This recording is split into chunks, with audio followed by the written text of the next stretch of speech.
Hello, my name is Ravi Vij. I'm from My Cancer Haven, and today I have with me Dr. Anand Patel, assistant professor at the University of Chicago, uh, uh, uh, uh, authority in leukemias, and we're going to talk today about data on Ponatinib and Blincyto as therapy for acute lymphoblastic leukemia based on data that came out at the American Society of Hematology meeting in December 2024. So welcome, Anand. How are you? I'm doing great, Ravi. Thanks so much for having me back. It's really a pleasure, and I'm eager to get a chance to talk a little bit about pH positive ALL and how far we've come over the last several years in treating this disease. Oh yeah, it's been a tremendous journey for sure, from where I started out especially. So just to give some context to our audience, how is the broad field of ALL sliced and diced these days? Yeah, so when thinking about the adult patient with ALL, really in my mind, there's a couple different branch points. The first is characterizing whether or not they are Philadelphia chromosome positive or negative, because the treatment paradigm is so different for those patients these days. The vast majority of pH positive ALL is B cell ALL. And then for the pH negative patients, regardless of whether it's B cell or T cell, the next branch point is really, are they the adolescent young adult population, 18 to 39, or are they older than that, so 40 and older? Now, for the AYA population, our standard is pediatric inspired regimens. And for the 40 plus age group, really it does depend on whether they are B cell or T cell ALL, because then you can think about attenuated chemotherapy, plus or minus targeted therapy, such as CD19 or CD22 directed therapies, or even including oral oncolytics like venetoclax. But today's focus is going to be on the pH positive ALL subset of patients. So give us some context. How have we kind of come to where we are in the treatment of fully positive ALL? I remember days when I started out in training, we used to try to rush these people to an allogeneic transplant as soon as we could find a donor. Otherwise, survival figures were, 9 months to a year. Yeah, I mean, I think one of the most remarkable things that's happened, I'd say in the last decade or so, when it comes to ALL, is having someone pH positive test come back as showing the BCR-ABL has become something that's more of a welcome sign than it is a worrisome sign. So historically, pH positive ALL has been considered a high risk subset of ALL. Typically, treatments mirrored that of pH negative ALL. Then came along imatinib, the first approved TKI for CML, which was added to chemotherapeutic backbones with modest effect, I would say. And really, the goal for pH positive ALL was to achieve a remission and then try to consolidate that remission with an allogeneic stem cell transplant. I would say the big change in the last 10 plus years has been with the development of more potent tyrosine kinase inhibitors. So we have dasatinib, ponatinib. There are even data being generated with asciminib in pH positive ALL and our immunotherapeutic drugs, blinatumomab, CD19, CD3 directed bispecific antibody, and also inotuzumab, the CD22 directed antibody drug conjugate. So these days, 5-year overall survival with a TKI plus immunotherapy approaches is excellent. I will say there is still quite a bit of controversy in terms of if allo transplant should be considered or not for these patients, mainly because for many patients, if they don't go on to transplant, after they kind of receive their intensive regimen up front, they are then committed to a tyrosine kinase inhibitor indefinitely. And we do know that there are long-term toxicities associated with being on a TKI for 10, 15, even 20 years. Sure. So obviously the story will continue to evolve. So, but what can you tell us about the data that was presented at the ASH meeting? Any historical background to the trial before we move on to the discussion on the trial that you would like to highlight?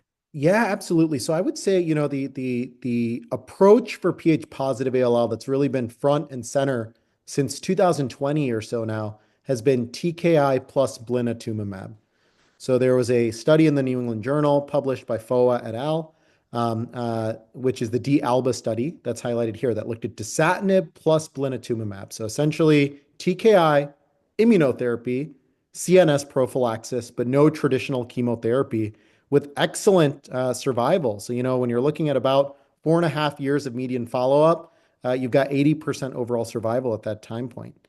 In addition, there has been single center phase 2 data generated from the MD Anderson group that's looked at Ponatinib, a third generation TKI plus blinatumomab. So really swapping out dasatinib for Ponatinib, a more potent TKI, and similarly excellent long-term outcomes have been seen. And I would say the MD Anderson data is still maturing, but it seems like the again 4 to 5 year overall survival is somewhere in the neighborhood of 85-90%, which is remarkable, with the vast majority of these patients not receiving a transplant.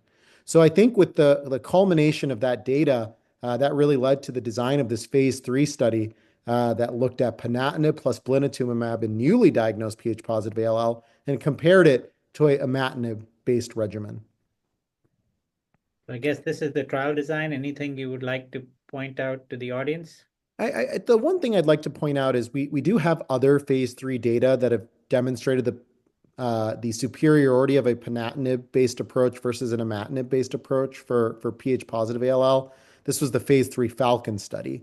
Now, what it was combined with was more of a standard chemotherapeutic approach instead of any of these targeted therapies. But that study, the phase 3 Falcon study, did demonstrate the superiority of Ponatinib versus imatinib. I think the one thing to think about in this randomized design is how standard of a control arm is an imatinib-based therapy in this day and age. And I would say, most people are probably thinking about using either Ponatinib, as done in the investigational arm here, plus additional therapy, or dasatinib plus additional therapy. So I think that would be the one thing to point out. The focus of this abstract was very much on the investigational arm, though. There wasn't a whole lot of data presented on how the standard arm did in terms of what's going to be coming up over these next few slides. So, what was the demographics of the patient population that you'd like the audience to be aware of? Yeah, I'd say this is a patient population that very much reflects what Ph-positive ALL looks like in the real world. So when you have patients over the age of 50 who are diagnosed with ALL, about half of them will be Ph-positive ALL. So median age of a 57, with the majority of patients being under the age of 65. So in general, Ph-positive ALL tends to be an older patient population than the Ph-negative ALL population. And I think this very much reflects that. Similarly, when you're looking at the breakdown of the subtype, so P190 versus P210, P190 is much more common with Ph-positive ALL, whereas P210 is more common with CML. So similarly, we see about 3/4 of patients have the P190 transcript. And then the last thing I want to kind of point out with regards to demographics is, as we are using more and more of these TKI plus immunotherapy approaches, we're also starting to figure out who are the patients that are high risk or may not respond to this sort of approach. And one signature that has come out is the IKZF plus signature, which is described in that FOA et al. Paper in the New England Journal in 2020. So essentially looking at an IKZF aberration plus one other high-risk aberration. So some of the other things that are looked at are PAX5, CDKN9A, et cetera. So again, seeing that about a third of these patients are what we would consider higher risk within the greater kind of a cohort of Ph-positive ALL. So what were the top line results that were presented? Yeah, I mean, I think the main things to kind of point out is the vast majority of patients achieve a remission with this approach. And that's kind of to be expected. Even when we use, say, dasatinib plus steroids, which is a induction regimen that's been studied, the CR rates are 98 to 99%. So really the more important thing becomes how are we doing in terms of deepening response? And as you can see, the more blinatumomab that patients received, the deeper response became. So the two columns I'll focus on the bottom part is complete molecular response, meaning undetectable disease, and then PNQ, which is the protein was detected but below the level of sensitivity, which for many of these assays is less than 0.01%. So if you kind of lump those two together, you're seeing that 75% of patients or so after two Blina cycles had achieved what we would think of as a deep molecular response. And those are really the responses that are correlated with long-term overall survival, even in the absence of an allogeneic transplant. And then you have D-ALBA, which was the dasatinib plus blinatumomab study as kind of a comparison point. And again, this is not a randomized study between dasatinib and ponatinib, but I think the D-ALBA data is provided to give some sort of sense of what historically we've seen with dasatinib plus blinatumomab in this patient population. And what about outcomes in terms of survival? Yeah, and I would say this is really where we need to see the data mature. So we see excellent 1 year overall survival for the entire cohort. And that's even in the patients who did not achieve a complete molecular response. Now, the big thing to note is, when we're thinking about this disease, we're, of course, very happy to see essentially a straight line near 100% at 1 year. But what needs to be seen is how are patients doing at 3, 4, 5 years and beyond, particularly because Ph positive ALL specifically is very susceptible to late relapses and CNS relapses, relapses in the central nervous system alone.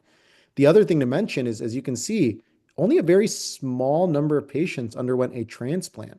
So really, this does get back to the point of, do we need transplant? Is transplant something that's only needed for those with high risk features, meaning their molecular disease is not clearing, they have this IKZF plus signature, et cetera? I think, again, it's too short of follow-up, only a median follow-up of about 8 months to be able to say, how are these patients going to do long-term without an allogeneic transplant?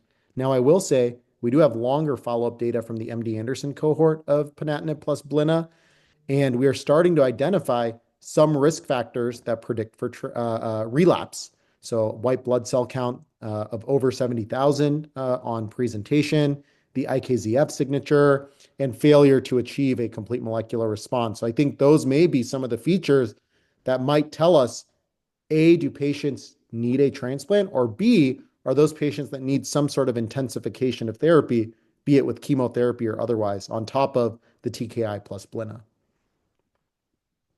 And how is this regimen tolerated? Yeah, I mean, I think this is really the extraordinary part is the, Ph positive ALL is largely a disease of adults over 50.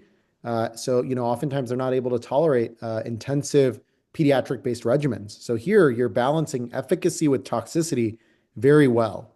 Now, the signal we always worry about with ponatinib are cardiovascular events. And as you can see, there were 7 cardiac events that led to some sort of interruption in therapy. So I think that's a signal that we need to keep an eye on.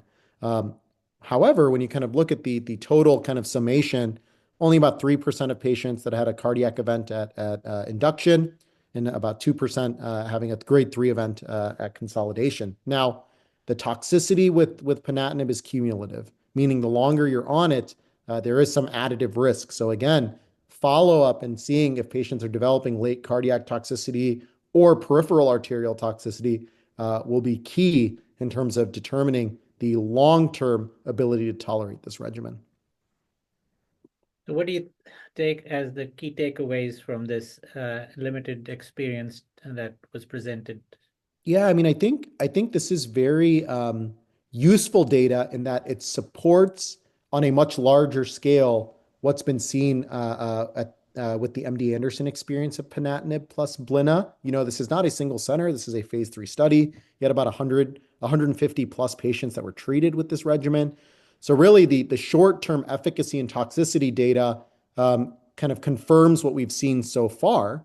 And I think the bigger question is going to be, again, long-term follow-up. That's really the big question is how are these patients going to do long-term? I think the other open question when thinking about Ph positive ALL is, do all patients need to stay on their TKI indefinitely if they don't go to transplant? There was just a paper in Cancer published by Nitin Jain and colleagues from MD Anderson.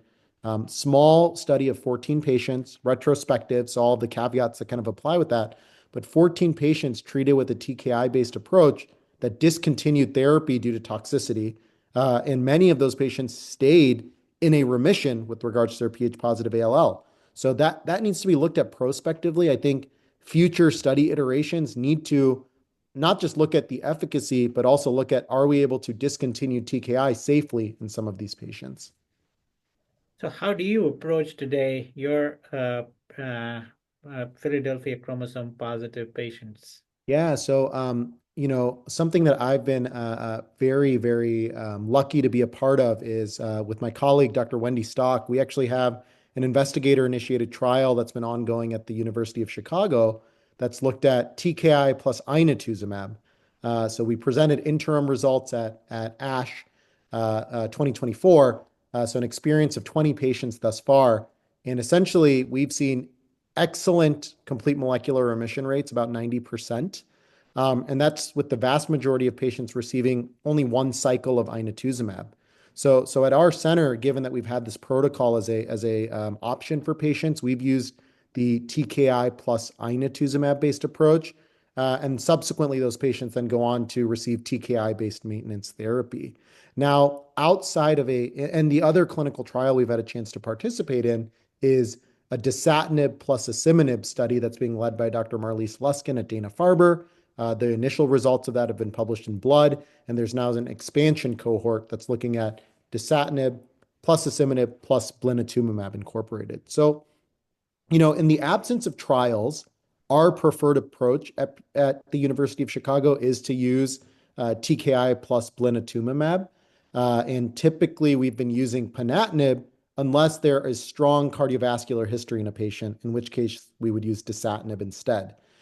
Our practice has been for patients that achieve a complete molecular remission within those first 4 cycles of therapy or so to then maintain them on their TKI, but not consider allogeneic transplant.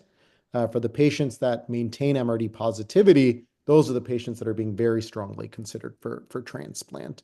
So that's kind of been our approach at the University of Chicago. So I'd say only a small minority of our patients are going on to transplant with Ph positive ALL. That being said, many other large centers are still considering their standard of care for Ph positive ALL, allo transplant in first remission, and those patients still do quite well. So I think it is, the question is not efficacy of one approach versus the other. I think it becomes which one, how do you maintain that efficacy and mitigate toxicity, recognizing that allo transplant has its own toxicities that you have to be worried about. I wish to thank you very much for taking the time to go over the state of the art in this rapidly evolving area. And I hope that I can count on you to come back and talk to us more as the story evolves. Yeah, I would love to join again. Thanks so much for having me. And again, I think the biggest takeaway is that the rate of evolution in Ph positive ALL over the last 10 years is nothing short of remarkable. I certainly hope we have that rate of evolution in many of the other high grade acute leukemias that we see and subtypes that we see in the myeloid and lymphoid space. Thank you very much. Of course, thanks so much for having me.